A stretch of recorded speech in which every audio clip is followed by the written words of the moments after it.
Palabas na tayo.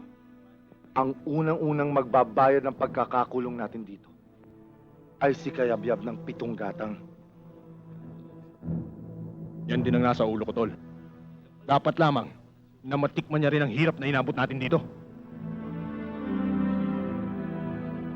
Pero, kailan ba yon?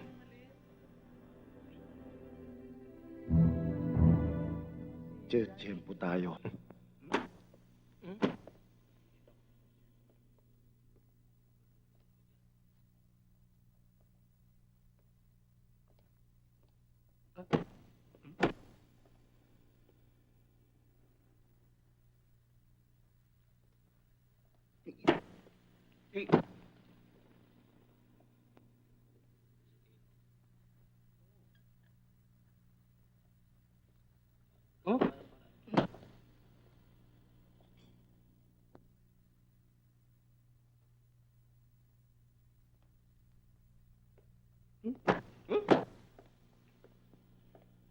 Alam ko na!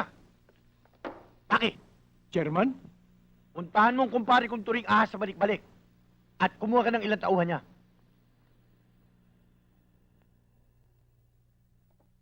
Sa iniisip kong ito,